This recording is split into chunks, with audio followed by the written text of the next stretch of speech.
sinasampahan na ng demanda. Ang unang nagsampa ng kaso ay walang iba kung hindi etong si Senator Erwin Tulfo, dahil para sa kanya, puro kalokohan lang ang pinagsasasabi ng mga yan. Eto, pakinggan mo. I am with my lawyer, Attorney Jovito Barte, at nag-file nga po kami ngayon lang ng grave oral defamation Nakaw! in relation to cybercrime. Doon po sa mga pinagsasabi po ni na Gumban, Waupan, and then Bulontate. Tatlo sa miyembro, mga kababayan, ng 18 kargador ng maleta ang sinampahan po ng kaso na oral defamation, mga kababayan, at saka cyber libel ni Senator Erwin Tulfo dahil nga dun sa hindi makatotohanan na sinasabi po nitong 3 sa 18 kargador ng maleta. Anyway, shoutout po kay Kuya Reynaldo ha. Thank you po sa pakapay-tuloy pa natin. Yung sa maleta, and then yung sexual trafficking.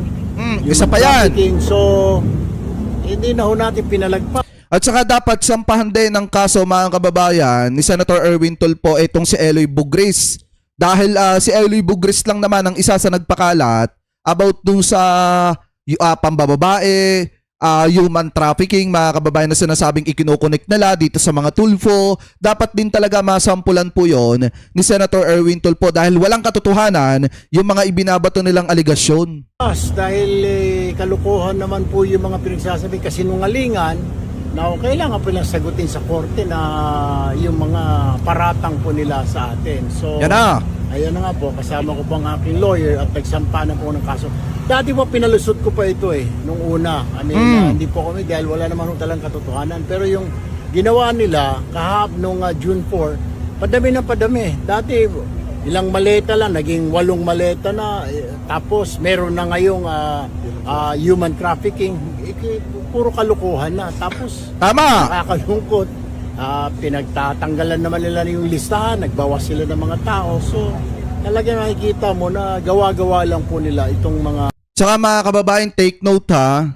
Meron akong napanaginipan kanina, nakatulog kasi ako Merong malapit na pala makompleto yung 13, mga kababayan.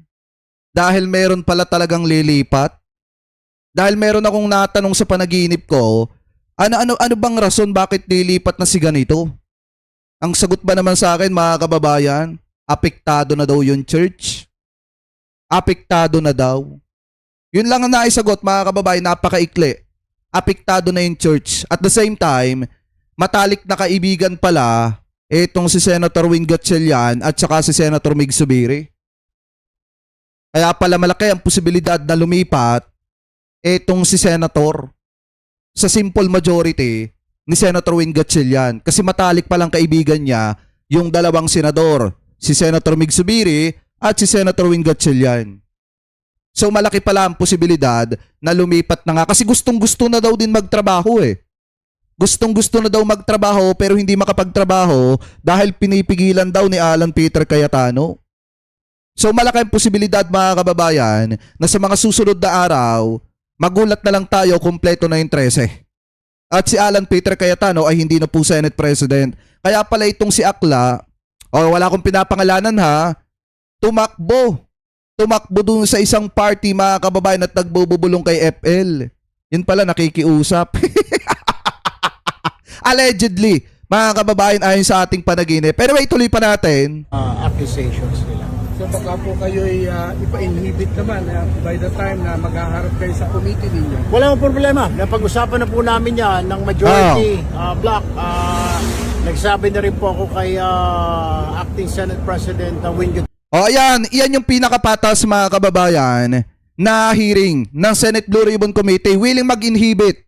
Ito pong si Senator Erwin Tulfo kapag pumunta yung 18 nagpakilalang dating miyembro ng Marines para lang mailabas yung katotohanan, mga kababayan. Kung talagang may tapang sila na patunayan na totoo yung sinasabi nila. Kasi, di ba, magkakaroon ng hearing ulit etong Blue Ribbon Committee kapag kumpleto na yung mga miyembro ng Blue Ribbon, mga kababayan. Kapag nakakuha na sila sa minority at nakakuha na sila na sa majority.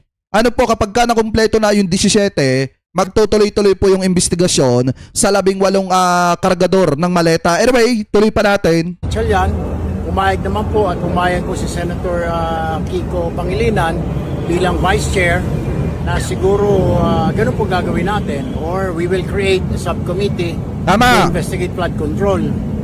Kasi po parang hindi na ho tayo natapos-tapos, pero kasi nag-file na rin po si dating Chairman Lacson na isumitin niya na po yung Chairman's report sa Ombudsman.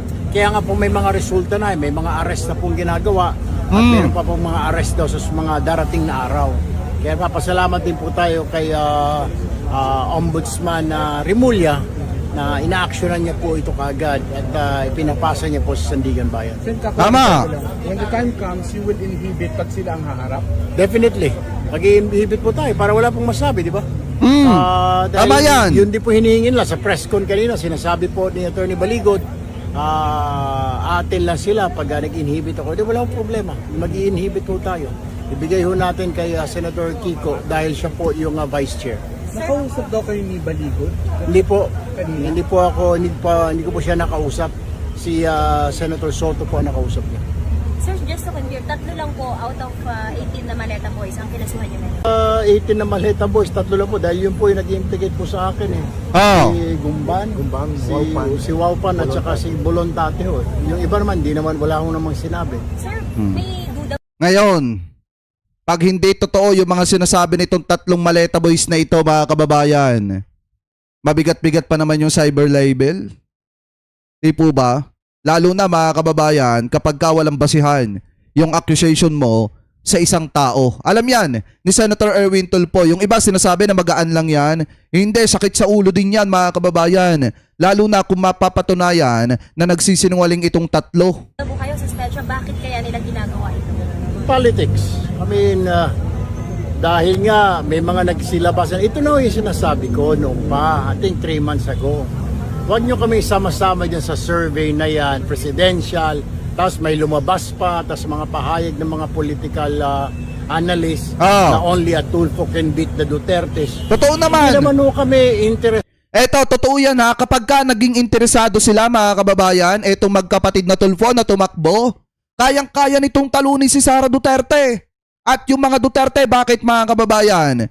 Dahil alam naman po talaga natin na ang gusto ng mga kababayang Pilipino po natin ay yung may aksyon talaga at gumagalaw, kumikilos para tulungan yung mga kababayang Pilipino po natin. At bukod kay Presidente, kay PBBM, ang nakikita ng mga kababayang Pilipino po natin ay etong sina Senator Raffy Tulfo, Senator Erwin Tulfo, former VP Leni, mga kababayan, at yung iba pa na may malasakit at aksyon talaga na makakatulong sa taong bayan. Yan po yung dahilan kung bakit isinusulong ng mga kababayang Pilipino po natin etong mga Tulfo. Alam niyo mga kababayan na sa totoo lang, ang isa sa pinaka nagsusulong na tumakbo etong mga Tulfo, yung mga DD-shit naman eh. Bakit mga kababayan?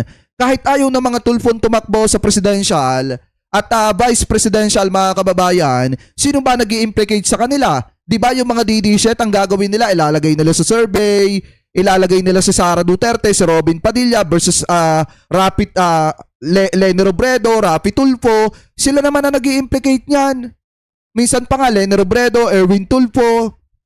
Sila nag-i-implicate niyan mga kababayan. Tapos pag nakita nila doon sa kanilang survey na lamang etong si former VP Leni at saka si Senator Raffy Tulfo o etong si former VP Leni at saka itong si Senator Erwin Tulfo, binubura nila.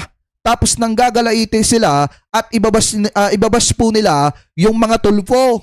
Yan yung ginagawa nila. Interesado ni kung tumakbo si Sara, di tumakbo siya. Marami pong interesado na tumakbo na pagkapangulo. Bakit po kami kagad itutulak dyan? Vice Presidente, marami din. Sa pagka-presidente, si Secretary John Vic, nagpahayag na gusto niyang tumakbo. Si Senadora Riz, Malabo si John Vic. Kahit patakbuhin pa yan mga kababayan, malabong manalo yan. nagpahayag na may mga tumutulak sa kanya. Si Mayor Leni may tumutulak din sa Tsaka sa totoo lang mga kababayan, pag tumakbo si Secretary John Vic, kahit pa i-announce ni Presidente yan, pasintabi po, hindi ko talaga susuportahan yan. Kasi mga kababayan, ngayon pa nga lang nakikita natin yung aksyon na talagang si Bato de la Rosa, nasa mga kamay niya pero natakasan pa siya. Doon pa lang sa pagkakataon na yun, sinasabi ko na sa inyo na maaga pa lang, kahit pa i-announce ni PBBM yan, hindi ko talaga susuportahan yan. Pasintabi po. kanya. Bakit ho kami katitignan? Ilang beses na ho namin sinabi walang interest. Sa pagka-Vice President, ang dami rin si Robin Padilla, si Marcoleta, madami ho eh. Tatakbong bise. Bakit kami?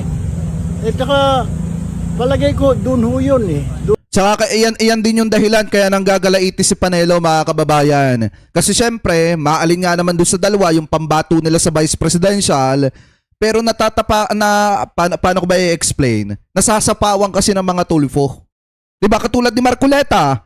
'Di ba nasasapawan ni Senator Erwin Tulfo, si Robin Padilla, nasasapawan ni Senator Erwin Tulfo at saka ni Senator Raffy. Kaya nagagalit, mga kababayan, etong sina Panelo kasi hindi nila matanggap na yung pambato nila na dapat ay pinag-uusapan ay hindi po napapag-usapan. Mapapag-usapan lang pag gumawa ng kagaguhan dyan sa Senado, pero sa magandang paraan hindi po napapag-usapan. Doon ho sa number 2, bakit ho ito na napasama kami, pagkatapos yung iba hindi, at inaalis na isa-isa dahil kagrupo na po nila.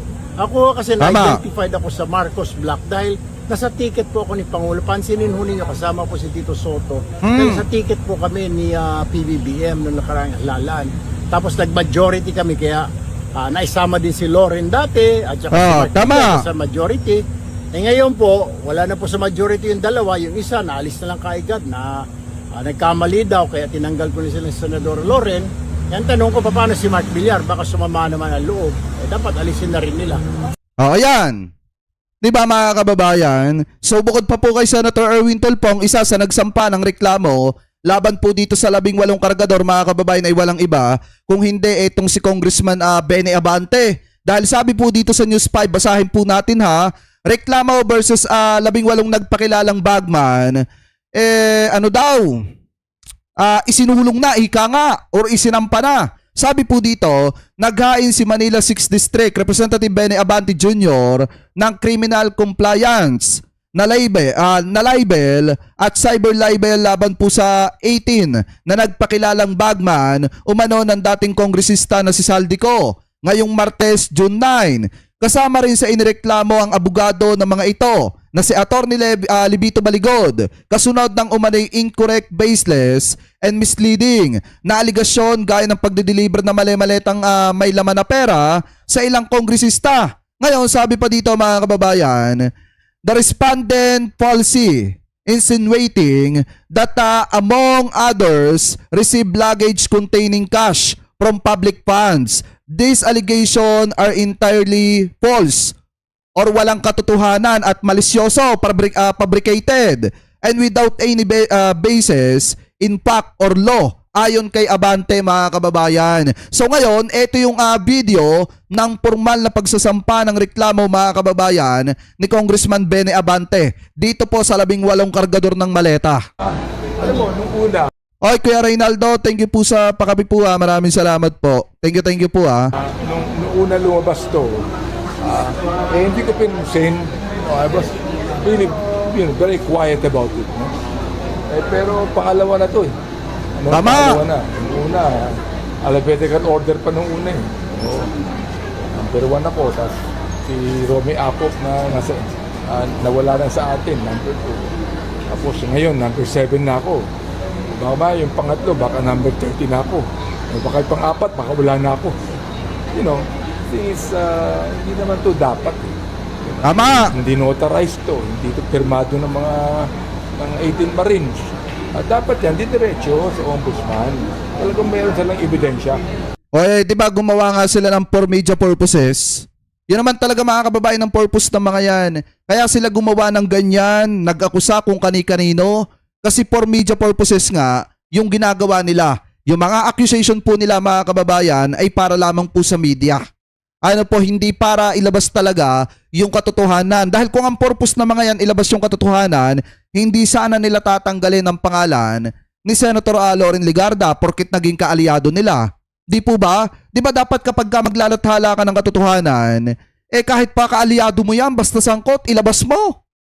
Hindi yung pagtatakpan mo. Ang problema sa ginawa ni Marcoleta at ni Alan Peter Cayetano, mga kababayan, at nitong si Atty. Baligod at yung 18 kargador ng maleta na alisin yung pangalan ni Senator Loren Legarda at nung hindi binanggit ni Marcoleta yung pangalan ni Legarda, doon pa lang isa lang ibig sabihin yan, Pinagtakpan nila yung mga pangalan ng kanilang kaalyado at the same time, ginamit nila yung pagdinig na isinagawa po nila noong June 4 para po i-weaponize laban do sa kanilang mga kalaban sa politika.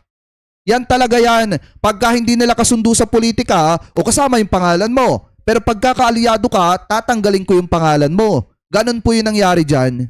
Walang ebidensya eh. Cyber libel, saka libel cases. Sino-sino ang For all evidence? of them, sir? Lahat sila. Pati ang abogado, si Atty. Leve Baligo. O, yan.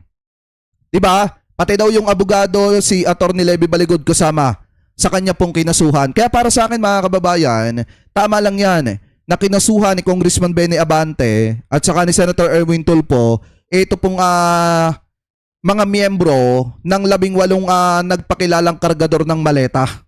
Kasama yung kanilang abogadong bulaan na si Baligod. Na obvious naman na nagsisinungaling. Dahil kung hindi nagsisinungaling yan, hahayaan mo magkwento. Yung mismong naka-experience at which is itong 18 nagpakilalang kargador. Dapat sila ang nagkikwento. Di po ba? Hindi dapat si Baligod. Dapat ang nagkikwento, lalo na at aamin sa publiko na mali ang sinabi nila, yung 18 nagpakilalang miyembro ng Bagman. Di po ba? Na nagkakarga ng maleta na may lamang pera allegedly. Kaya dapat talaga mga kababayan, sampahan ng kaso itong mga ito dahil yung ginagawa nilang yan ay hindi po talaga makatao. Ginugulo lang nila yung ating bansa. Ano po? So kayo, mga kababayan, kung kayo po ang tatanungin, ano po masasabi nyo, hingil po dyan. Comment below na lamang po kung ano po ang comment at opinion po ninyo, hingil po sa usapin po na yan.